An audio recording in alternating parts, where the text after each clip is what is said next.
राधे राधे भाई सभी को। स्वागत है आपका इंडियन मैपिंग की इस क्लास में। और इस क्लास में अपन जानेंगे बिहार के बारे में। जैसा कि आपको पता है इंडियन मैपिंग की अपनी क्लासें चल रही हैं और उसमें अपन भारत के जो प्रमुख राज्य हैं, हालांकि सभी राज्यों के बारे में पढ़ेंगे, उनकी जोग्राफिकल कंडीशन और उसके कौन कौन से प्रमुख शहर हैं और वो किस लिए फेमस हैं, है ना, उनके बारे में जान रहे थे, उनके बारे में जानने का प्रयास कर रहे थे। आज उसी सीरीज में एक और हमारा राज्य जुड़ेगा, कौन सा? बिहार। बिहार के बारे में जानेंगे, है ना। तो देखो ध्यान से समझते चलिएगा, बिहार बहुत हिंदी भाषी राज्य है अपना, है ना। देखो यदि मैं इसके नेबरिंग राज्यों की बात करता हूँ, इसके कौन कौन से पड़ोसी राज्य हैं, तो इसके दक्षिण में आपको मिलेगा झारखंड। क्या नाम है? झारखंड। क्या नाम है? झारखंड, है ना। इसके यदि पूर्व में मिलेगा आपको पश्चिम बंगाल। क्या? पश्चिम बंगाल। क्या नाम है? पश्चिम बंगाल।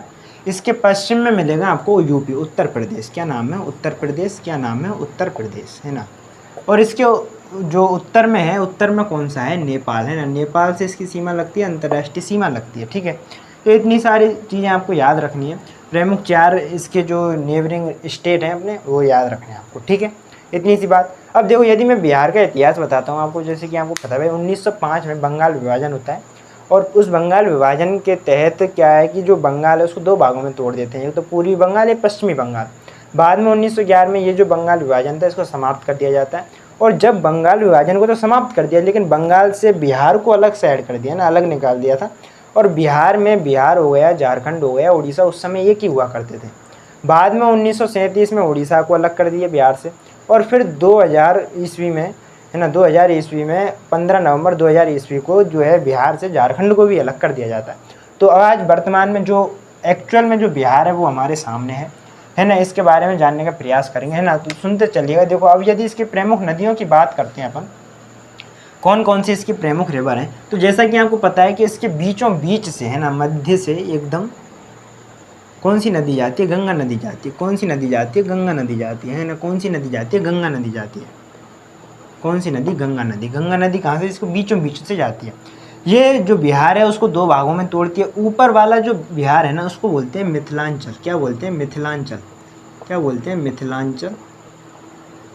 मिथिलांचल किसके नाम से जानते हैं? मिथिलांचल के नाम से। और जो दक्षिण वाला है इसको अपन बोलते हैं मगध। क्या ना बोलते हैं? मगध। क्या बोलते हैं? मगध, है ना। तो ये 2 भाग हैं इसके।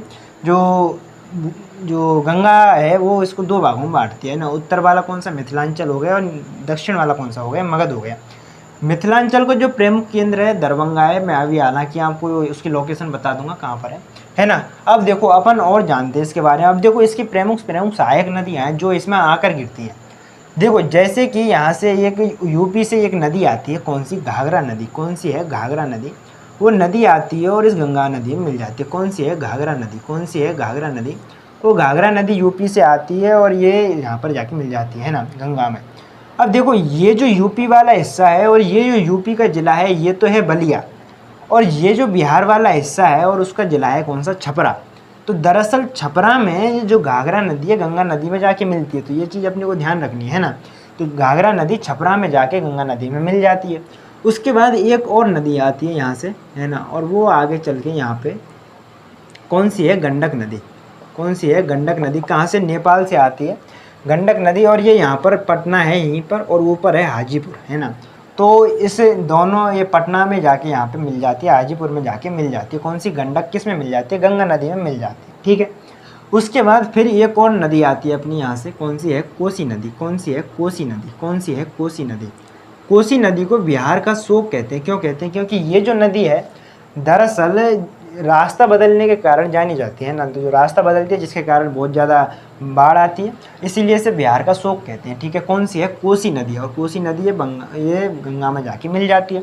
उसके बाद सिक्किम से एक और नदी आती है ना, सिक्किम से एक और नदी आती है और वो भी गंगा में जाके मिल जाती है। क्या नाम है उसका? महानंदा। क्या नाम है? महानंदा। क्या नाम है? महानंदा, है ना।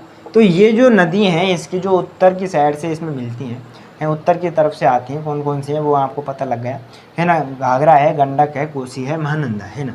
अब एक और नदी है जो नीचे से आती है और मैंने वो आपको पढ़ाया था, मध्य प्रदेश में अमरकंटक से निकलती है। कौन सी? सोन नदी। सोन नदी जलती है और ऐसे इस तरीके से यहाँ पर मिलती है। कौन सी है? सोन नदी। कौन सी है? सोन नदी। तो तो ये चीज़ भी आपको ध्यान रखनी है। तो देखो प्रमुख प्रमुख नदियाँ हो गई, घाघरा हो गई, गंडक हो गई, कोसी हो गई, महानंदा हो गई और सोन नदी हो गई ना। ऐसे तो बहुत सारी नदियाँ हैं, इसमें छोटी छोटी बहुत इसकी ट्रिब्यूटरी हैं वो मिलती हैं, लेकिन आपको जो मेन चीज़ है वो आपको याद रखनी है। ठीक है, इतनी सी बात आपके समझ में आई है ना। अब देखो मैंने एक चीज़ और बताई थी आपको, जो प्रायद्वीपीय पठार है, प्रायद्वीपीय पठार का ही हिस्सा है कौन सा, विंध्याचल पर्वत। और विंध्याचल पर्वत गुजरात, मध्य प्रदेश, उत्तर प्रदेश और बिहार तक फैला हुआ है। उस विंध्याचल पर्वत का जो हिस्सा है ना वो यहाँ पर आता है, कहाँ पर, यहाँ पर आता है। और उसको अपन क्या बोलते हैं, कैमूर बोलते हैं। क्या बोलते हैं, कैमूर बोलते हैं उस पर्वत को। और कैमूर नाम से यहाँ पर डिस्ट्रिक्ट भी है बिहार में, है ना। ये जो यहाँ पर क्षेत्र है इसको किस नाम से जानते हैं, कैमूर के नाम से जानते हैं। ठीक है, तो बेसिक सी चीज़ें हैं जो आपको याद होनी चाहिए, कौन कौन सी प्रमुख नदियाँ हैं और कहाँ कहाँ के मिलती हैं। ठीक है, इतनी सी बात आई आपकी समझ में। जो नीचे वाला भाग है वो मगध कहलाता है और जो ऊपर वाला भाग है वो कौन सा कहलाता है, मिथिलांचल कहलाता है। ठीक है, अब इसके प्रमुख शहरों की बात करते हैं, कौन कौन से इसके प्रमुख शहर हैं, है ना। प्रमुख शहरों के बारे में बात करते हैं, सुनिएगा क्या प्रमुख शहर है।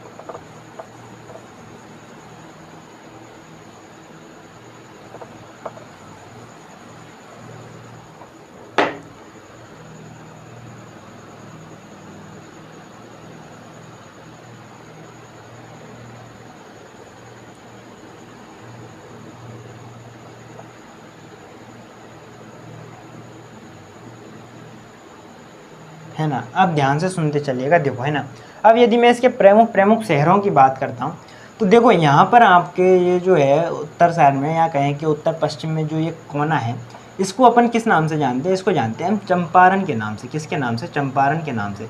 जैसा कि आप सबको पता है कि भाई 1915 में महात्मा गांधी जी भारत आते हैं, 1 साल पूरे देश में भ्रमण करते हैं, और उसके बाद उन्होंने जो पहला सत्याग्रह किया था, या कहेंगे पहला आंदोलन किया था, कौन सा, चंपारण किसान आंदोलन। नील की खेती से संबंधित था। कब किया था, 1917 में किया था, है ना। अब ये जो चंपारण जिला है ना, बड़ा है बहुत, इसको 2 भागों में बांटा गया। एक तो हो गया पूर्वी चंपारण हो गया, एक हो गया पश्चिमी चंपारण, है ना। तो देखो पश्चिमी चंपारण, तो देखो एक हो गया पूर्वी चंपारण और एक हो गया पश्चिमी चंपारण। ये जो पूर्वी चंपारण है ना, यहाँ पर दरअसल क्या है कि जैसे कि जो प्रमुख नेशनल पार्क हैं, जैसे कि वाल्मीकि नेशनल पार्क हो गया, इसके अलावा उदयपुर नेशनल पार्क हो गया, तो ये इधर वाले चंपारण में है, और इधर वाले में प्रमुखतः इसका मुख्यालय बना हुआ है, जिला मुख्यालय, है ना।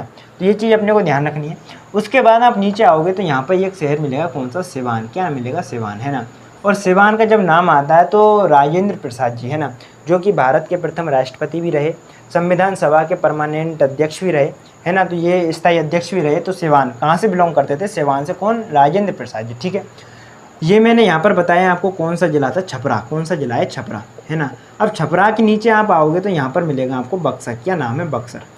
और बक्सर का नाम याद है, अपने को बक्सर का युद्ध आता है याद में, ध्यान में, 1764 अंग्रेज़ों के बीच में और बंगाल के उस समय नवाब तो क्या वो एक तरीके से बागी था, कौन सा, मीर कासिम।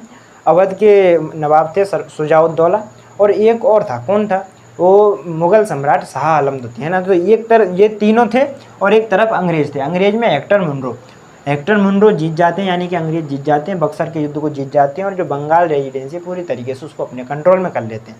तो ये सारी चीज़ें हैं, आपको याद रखनी है। बक्सर कहाँ पर है, यहाँ पर। उसके पास में ही आपको एक और मिलेगा, कौन सा, आरा। क्या मिलेगा, आरा। और आरा का जब नाम आता है तो 1857 की क्रांति ध्यान आती है, और उसमें प्रमुख अपने वीर सेनानी कौन है, वीर कुंवर सिंह। कहाँ से बिलोंग करते थे, आरा से बिलोंग करते थे ना। और उसमें जाना भी जाता है कि भाई बिहार में जो 1857 की क्रांति उसका मोर्चा किन्होंने संभाला, तो कुंवर सिंह ने संभाला था। कहाँ से बिलोंग करते हैं, आरा से। ये कौन सा क्षेत्र है, ये कैमूर क्षेत्र। कौन सा है, कैमूर क्षेत्र, है ना। अब मैंने आपको एक नदी बताई थी यहाँ से, जो यहाँ से जाती है और यहाँ जाती है, कौन सी नदी है, सोन नदी। कौन सी है, सोन नदी। इस सोन नदी के पश्चिम में आपको एक शहर मिलेगा, कौन सा, सासाराम। क्या नाम है, सासाराम। क्या नाम है, सासाराम। सासाराम में शेरशाह सूरी का मकबरा है, शेरशाह सूरी का मकबरा है, शेरशाह सूरी का मकबरा है, ये आपको ध्यान रखना है ना। मकबरा है सासाराम में, किसका मकबरा है, शेरशाह सूरी का, है ना। तो इधर तो है सासाराम और इधर है औरंगाबाद। क्या नाम है, औरंगाबाद। क्या नाम है, औरंगाबाद, जो कि सीमेंट उद्योग के लिए जाना जाता है ना। क्या नाम है, औरंगाबाद। तो ये चीज़ में आपको ध्यान रखना, ये हो गया सासाराम, ये हो गया औरंगाबाद, है ना। अब इसके पास में ही एक और आपको मिलेगा, कौन सा, गया। क्या नाम है, गया। जिसे हम बोध गया, है ना, वो जो महात्मा बुद्ध से संबंधित है, ज्ञान प्राप्ति कहाँ हुई थी, बोध गया में हुई थी। महाबोधि वृक्ष कहाँ है, बोध गया में है ना। तो ये सारी चीज़ें आपको ध्यान रखनी है, यानी कि बौद्ध धर्म से संबंधित है गया। ठीक है, इतनी सी बात आपकी समझ में आनी चाहिए। उसके बाद आप थोड़ा सा और इधर जाओगे तो आपको एक और शहर मिलेगा, कौन सा, नालंदा। क्या नाम है, नालंदा। नालंदा, कौन सा नाम है, नालंदा, है ना। क्या नाम है, नालंदा, है ना। तो नालंदा यूनिवर्सिटी किसने स्थापना की थी? गुप्त वंश के एक राजा थे, कौन से, कुमारगुप्त, उन्होंने इसकी स्थापना की थी। लेकिन बाद में बख्तियार खिलजी हुए थे, है ना, उन्होंने एक सेनापति थे, उन्होंने 1197 में, ये 1197 में उन्होंने ये जो नालंदा विश्वविद्यालय इसको नष्ट कर दिया था, आग लगा दी थी, है ना। तो ये चीज़ भी अपने को ध्यान रखनी है। उसके बाद, है ना, देखो नालंदा तो यूनिवर्सिटी है, लेकिन ज़िले की बात करें तो कौन सा है, बिहार शरीफ ज़िला है। कौन सा है, बिहार शरीफ। क्या नाम से है, बिहार शरीफ। तो ये भी चीज़ आपको ध्यान रखनी है। उसके बाद यहाँ से मैंने आपको बताई थी एक नदी आती है, कौन सी, गंडक नदी आती है। कहाँ पर मिलती है? यहाँ तो है पटना, नीचे है पटना और ऊपर है हाजीपुर। यहाँ है पटना और ऊपर है हाजीपुर। देखो कन्फ्यूज नहीं होना, यहाँ है पटना। पटना पुराना नाम पाटलिपुत्र, बहुत ज़्यादा ऐतिहासिक और राजनीतिक और कहें कि भौगोलिक, तीनों तरीके से इसका महत्व है पटना का, है ना। पुराना नाम पाटलिपुत्र, और हमेशा से जितने भी राजवंश थे अपने प्राचीन काल में, उन्होंने प्रयास किया कि उनका पाटलिपुत्र पर अधिकार रहे। फिर चाहे मौर्य वंश की बात करें, फिर चाहे गुप्त वंश की बात करें, है ना। तो ये पाटलिपुत्र हो गया। और उसके ऊपर कौन सा है, हाजीपुर। कौन सा है, हाजीपुर। हाजीपुर में दरअसल मैंने जब रेलवे मुख्यालय पढ़ाए थे तो उसमें बताया था कि हाजीपुर में पूर्वी मध्य रेलवे का मुख्यालय है। किसका है, पूर्वी मध्य रेलवे का मुख्यालय कहाँ पर है, हाजीपुर में है। कहाँ पर है, हाजीपुर में। और हाजीपुर का नाम ध्यान आता है तो यूथ पॉलिटिशियन किसका नाम याद आता है, चिराग पासवान का नाम आता है ना। चिराग पासवान जी का नाम आता है, बहुत ज़्यादा फेमस है ना युवाओं के बीच में खास तौर पे, तो हाजीपुर से ही संबंधित है। उसके बाद आप थोड़ा सा और ऊपर जाओगे तो यहाँ पर मिलेगा आपको कौन सा, मुजफ्फरपुर। कौन सा है, मुजफ्फरपुर। कौन सा है, मुजफ्फरपुर। क्या नाम है, मुजफ्फरपुर। अब ये जो मुजफ्फरपुर है, दरअसल जो लाख की चूड़े होते हैं, लाख के कंगन होते हैं, कंगन होते हैं, लाख के जो कंगन होते हैं उनके लिए फेमस है। देखो एक तरीके से एक मटेरियल होता है लाख, है ना, जो आग बहुत जल्दी पकड़ लेता है। जैसे कि आपको यदि महाभारत का सीन ध्यान हो तो एक उसमें सीन है, कौन सा, कि वही जो पांडु पुत्र हैं, पांचों पांडव हो गए और उनकी माता कुंती, वो एक लाख के घर में उनको रखा जाता है और फिर आग लगा दी जाती है, तो वो बहुत जल्दी आग पकड़ लेता है। तो वो लाख का ही होता है ना, और लाख के कंगन भी बनाए जाते हैं, आपने देखे होंगे, है ना। तो ये मुजफ्फरपुर फेमस है। इसके लिए यहाँ पर एक और शहर है, कौन सा, दरभंगा। कौन सा है, दरभंगा। और दरभंगा का मैंने पहले भी जिक्र किया था कि जो दरभंगा है, दरअसल जो मिथिलांचल है, ये पूरा ऊपर वाला भाग कौन सा है, मिथिलांचल। तो मिथिलांचल का केंद्र कौन सा है, दरभंगा है। कौन सा है, दरभंगा है, ठीक है। ये बात आपके समझ में आई। इसके बाद देखो यहाँ पर एक और शहर मिलेगा, कौन सा, सीतावाड़ी। क्या नाम है, सीतावाड़ी। सीतावाड़ी में क्या है, माता सीता का जन्म हुआ था यहाँ पर, है ना। सीतावाड़ी कहाँ है, माता सीता का जन्म हुआ था, ठीक है। उसके बाद एक और शहर मिलेगा आपको, कौन सा, मधुबनी। क्या नाम है, मधुबनी। क्या नाम है, मधुबनी। मधुबनी की, दरअसल मधुबनी की यहाँ पर पेंटिंग फेमस है ना। यहाँ आपने नाम भी सुना होगा, मधुबनी पेंटिंग कहाँ की फेमस है, बिहार की फेमस है। तो मधुबनी शहर हो गया एक, तो किसके लिए, पेंटिंग के लिए फेमस है। सीतावाड़ी माता सीता का जन्म होता है, दरभंगा मिथिलांचल का केंद्र है, मुजफ्फरपुर लाख के कंगन, है ना, उनके लिए जाना जाता है, ठीक है। इतनी सी बात आपके समझ में आनी चाहिए। उसके बाद यदि मैं और शहरों की बात करूं तो यहाँ पर पीछे पीछे आपको एक शहर मिलेगा, कौन सा, भागलपुर। क्या नाम है, भागलपुर। क्या नाम है, भागलपुर। दरअसल भागलपुर में एक पाल वंश के राजा हुए थे, कौन से, धर्मपाल। क्या नाम है, धर्मपाल। और उन धर्मपाल ने यहाँ पर एक यूनिवर्सिटी स्थापित की थी, कौन सी, विक्रमशिला यूनिवर्सिटी। क्या नाम है, विक्रमशिला यूनिवर्सिटी, है ना। तो विक्रमशिला जो यूनिवर्सिटी कहाँ पर स्थापित की गई, भागलपुर में। किसने की थी, हैं, धर्मपाल ने स्थापित की, है ना। पाल वंश के प्रमुख राजा हुए थे उन्होंने। उसके आप थोड़ा सा आगे आओगे तो यहाँ पे एक और शहर मिलेगा, कौन सा, मुंगेर। क्या नाम है। और ये सब गंगा नदी के किनारे है ना, ये बड़ी इंटरेस्टिंग चीज़ है ना। आप के पास मैप है तो आप इनको लोकेशन देखिएगा, आपको यहीं मिलेंगे। उसके आगे कौन सा है, मुंगेर। मुंगेर में दरअसल योग विश्वविद्यालय कहाँ पर है, योग विश्वविद्यालय कहाँ पर है, मुंगेर में है। मुंगेर दरअसल जो इलीगल काम है, जैसे कि गोला बारूद कट्टा, इनके निर्माण के लिए जाना जाता है ना, ये बहुत ज़्यादा बनाए जाते हैं कहाँ पर, मुंगेर में। तो ये चीज़ भी अपने को याद रखनी है ना।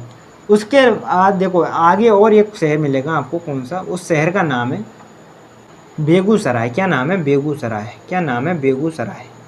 क्या नाम है, बेगूसराय। क्या नाम है, बेगूसराय। बेगूसराय, है ना। और बेगूसराय का जब नाम आता है तो प्रमुख अपने हिंदी साहित्य के कवि कौन से हैं, रामधारी सिंह दिनकर। कहाँ से बिलोंग करते हैं, बेगूसराय से बिलोंग करते हैं। कहाँ से बिलोंग करते हैं, बेगूसराय से बिलोंग करते हैं, ठीक है। उसके बाद यहाँ पर आपको पूर्णिया मिलेगा, है ना। तो ये प्रमुख शहर हैं इसके, देखो बिहार के।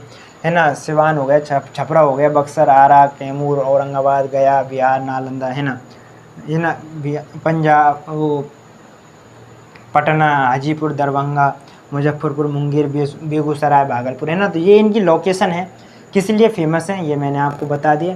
तो आई थिंक ये जो चीज़ें हैं आपके समझ में आई होंगी। देखो, अपना मेन मोटिव है कि जो इसके प्रमुख प्रमुख शहर हैं, क्योंकि अपन कंफ्यूज हो जाते हैं ना, जो एक्चुअल में बिहार के होंगे उनको तो चीज़ें आसान लगती होंगी, क्योंकि उनको तो पता है भाई आसपास कौन कौन से उनके शहर हैं। लेकिन जो दूसरे स्टेट के हैं वो कंफ्यूज हो जाते हैं, उनको कभी मुंगेर का नाम आता है तो कभी वो यूपी में भर देंगे, कभी वो एमपी में चले जाएंगे, फिर कभी शायद ढंग से पढ़ा हो तो फिर बिहार आ सकते हैं, है ना। तो ये है कि वो कंफ्यूज हो जाते हैं। यदि आपको लोकेशन एग्जैक्ट ध्यान है, लोकेशन पता है आपको, तो ये सारी चीज़ें सॉर्ट आउट हो जाती है ना, बहुत नॉर्मल चीज़ें हैं। तो आई थिंक ये छोटा सा प्रयास आपके समझ में आया होगा। आज के लिए इतना ही, धन्यवाद।